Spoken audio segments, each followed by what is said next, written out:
अलग अलग तरह की बंदूकों का अलग अलग तरह का मैकेनिज्म होता है, पर सभी बंदूकें एक ही बेसिक प्रिंसिपल पर काम करती हैं।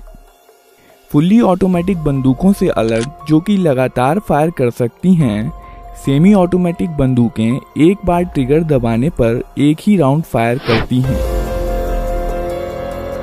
यह एक 9mm सेमी ऑटोमेटिक पिस्तौल है। इस वीडियो में हम देखेंगे कि सेमी ऑटोमेटिक हैंडगन्स और पिस्तौलें कैसे काम करती हैं। यह एक कारतूस या कार्ट्रिज है। इसे मैगजीन में लोड किया जाता है, जिसमें स्प्रिंग और फॉलोअर इस पर दबाव बनाए रखते हैं।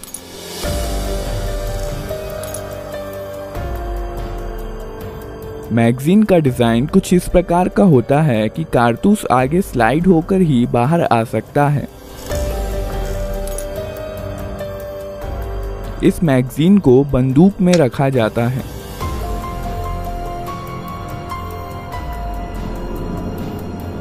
यहाँ पर बंदूक के अंदर के महत्वपूर्ण पार्ट्स दिखाए गए हैं। बंदूक को पहली बार फायर करने के लिए रिकॉइल स्प्रिंग के अगेंस्ट स्लाइडर को हाथ से पीछे खींचा जाता है।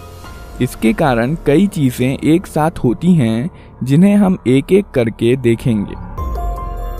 स्लाइडर के मूवमेंट के कारण हैमर पीछे आता है। यह हैमर स्ट्रट के जरिए मेन स्प्रिंग से जुड़ा होता है और इसलिए मेन स्प्रिंग को दबा देता है।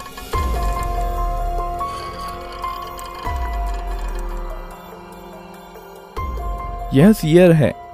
यह हैमर के मूवमेंट को कंट्रोल करता है।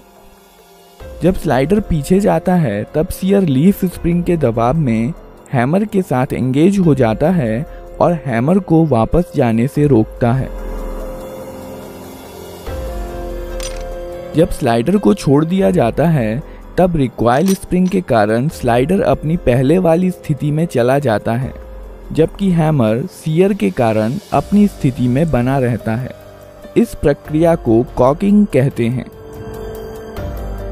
जब स्लाइडर पीछे आता है, तो इस पर बने प्रोजेक्शन बैरल को पीछे की ओर धकेलते हैं, जिसके कारण बैरल कुछ नीचे हो जाता है और इसलिए अब इसमें कारतूस आसानी से भरा जा सकता है। जब स्लाइडर वापस लौट रहा होता है, तो यह एक कारतूस बैरल में ले जाता है और बैरल को अपनी पहले वाली स्थिति में धकेल देता है। कारतूस का पिछला हिस्सा एक्सट्रैक्टर में फंस जाता है, जो कि स्लाइडर से जुड़ा होता है। पिस्तौल अब फायर करने के लिए तैयार है। जब ट्रिगर दबाया जाता है, सीयर डिस्कनेक्टर के माध्यम से धकेल दिया जाता है, जिसके कारण यह हैमर से डिसएंगेज हो जाता है। हैमर अब फ्री है और मेन स्प्रिंग के दबाव में यह फायरिंग पिन, जो कि स्लाइडर में फिक्स्ड होती है, से जा टकराता है। बदले में यह फायरिंग पिन कारतूस के प्राइमर पर स्ट्राइक करती है।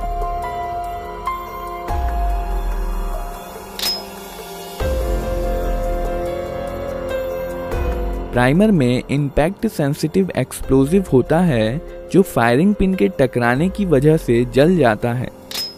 इसके कारण कारतूस में रखे पाउडर में आग लग जाती है, जिसकी वजह से बहुत सारी गैसेस पैदा होती हैं और इस प्रकार बुलेट के पीछे की जगह बेहद हाई प्रेशर गैसों से भर जाती है। इसलिए बुलेट पर पीछे से बल लगता है, जिसके कारण बुलेट बहुत तेज गति के साथ बैरल से बाहर निकलती है। बुलेट के बाहर आ जाने पर यह गैसेस एटमॉस्फेयर में चली जाती हैं और अब यह बुलेट पर कोई बल नहीं लगाती हैं और बुलेट अपने मोमेंटम के कारण आगे बढ़ती जाती है।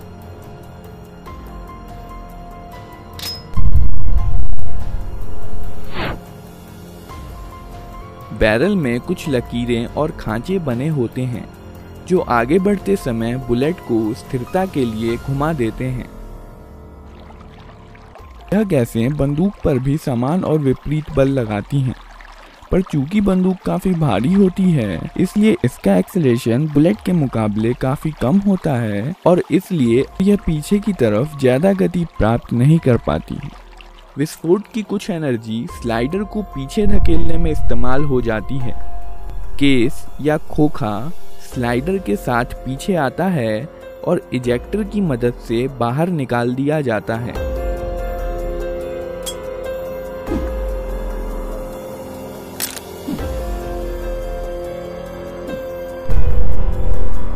साथ ही साथ स्लाइडर हैमर को पीछे धकेलता है और बंदूक को अपने आप रिलोड भी कर देता है। और अब बंदूक अगला राउंड फायर करने के लिए तैयार है। ट्रिगर दबाने पर सीधे सीयर पर धक्का नहीं लगता है, सीयर डिस्कनेक्टर की मदद से धकेला जाता है। जब स्लाइडर पीछे की तरफ जाता है तो इस पर बने स्लॉट की मदद से यह डिस्कनेक्टर को नीचे की तरफ खिसका देता है। अब ट्रिगर और सीयर अलग हो गए हैं और इसलिए ट्रिगर दबे होने पर भी सीयर हैमर के साथ एंगेज हो सकता है।